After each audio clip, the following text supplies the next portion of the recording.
Titans are definitely one of the strongest classes when it comes to Solar 3.0 builds, so if you want to get into endgame content, Titans are one of the easiest classes to use, given the benefits of Loreley Splendor.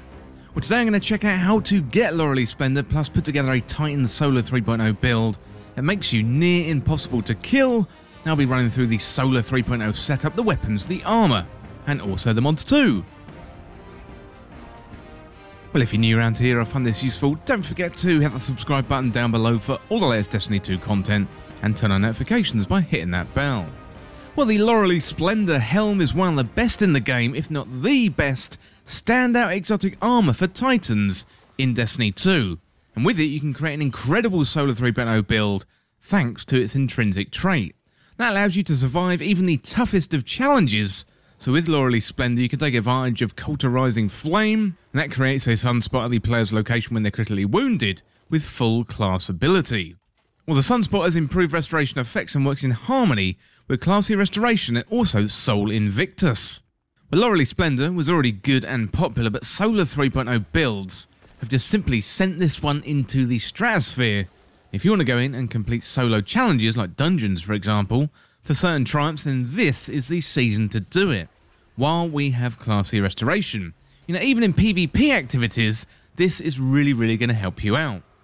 Another benefit introduced this season that helps you with this build is weapons with incandescent. You know, weapons like Callus Mini Tool and Drang, they're really good, although any weapon with incandescent is good. And the options that I picked out there are personal preference, plus they use primary ammo, meaning you aren't going to run out of ammo anytime soon. But before I dive into the build, let's have a look at how to get Loreley Splendor. So this one is one of the newer exotic pieces introduced in Season 16.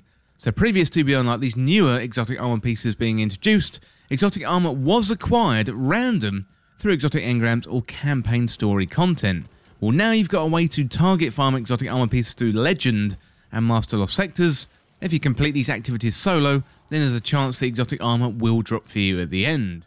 So every day the Legend and the Master Lost Sector rotate, with one available each day across the planet and the moons.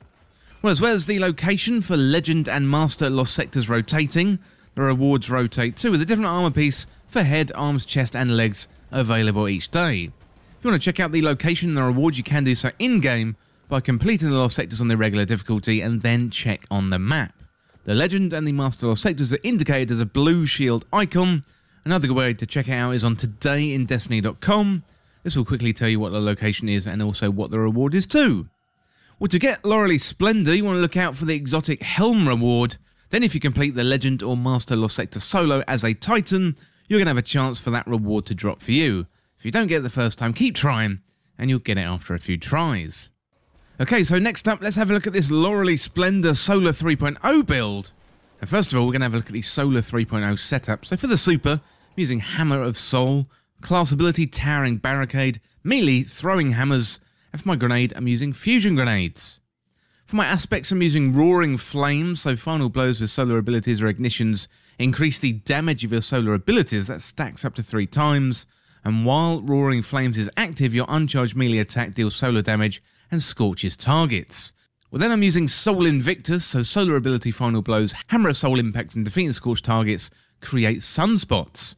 Your abilities regenerate faster, your super drains more slowly while standing in a sunspot, and sunspots apply scorch and deal damage to targets inside. And entering a sunspot applies restoration. And that last sentence there, entering a sunspot applies restoration, is absolutely key. Well, next up, let's have a look at the fragments. I'm using Ember of Singeing. Class ability recharges faster when targets are scorched. Ember of Solace, radiant and restoration effects applied to players have an increased duration. Ember of Torches, powered melee attacks against combatants makes players and nearby allies radiant. And Ember of Wonder, so rapidly defeating multiple targets with solar ignitions generates an orb of power, and that adds a +10 to resilience. Remember, this season resilience is really key. If you can get out 100 resilience, then that'll give you a 40% damage reduction. Well, next up, let's have a look at the exotic armor. So as I mentioned before, I'm using the Loreley Splendor helm, and that has the perk Cauterizing Flame. This is the key perk, and it works in conjunction with Solar 3.0. So with Cauterizing Flame, when you're critically wounded with full class ability energy, or when you cast a barricade, you create a sunspot at your location that has improved restoration effects. Well, next up, looking at the weapons, in my kinetic slot I'm using the Burden of Guilt. This one is a legendary kinetic fusion rifle with an adaptive frame. I mean, it's got a well-rounded grip, it's reliable and it's sturdy. It's great because it's a stasis weapon, and if you can get one with chill clip, that is really going to increase your effectiveness in PvE combat. In the energy slot, I'm using Drang. This one is a legendary energy sidearm. Now, I've got one with incandescent. That means defeating the target spreads Scorch to those nearby. More powerful combatants and opposing guardians cause Scorch in a larger radius.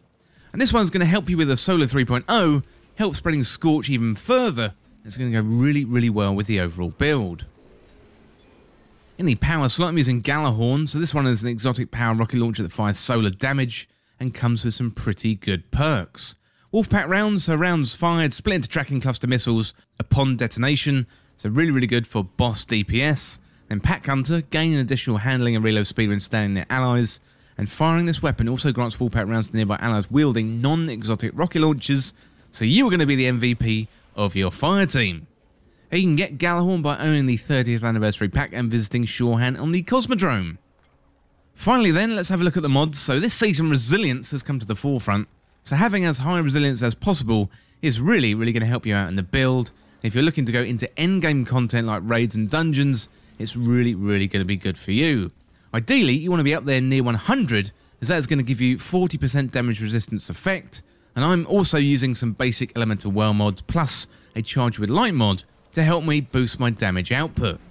Well, let's go through the mods then. So Elemental Ordnance, defeating a combatant with a grenade spawns an elemental well that matches your subclass energy type. Basically, create elemental wells by using your grenades.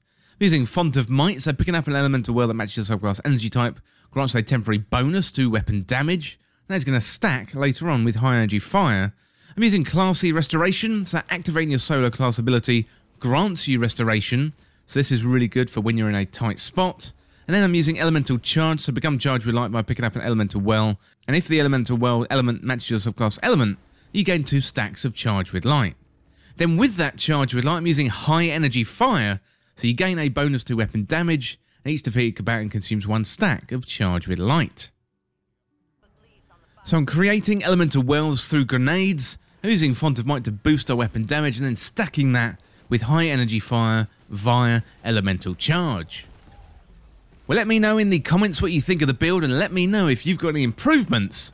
Well, that is it for this Titan Solar 3.0 build with Loreley Splendor in Destiny 2. And as always, thank you so much for watching or listening. For more Destiny 2 content like this, hit that subscribe button down below and subscribe to This Week in Video Games. Or you can check me out on Twitter at TWIVG Podcast.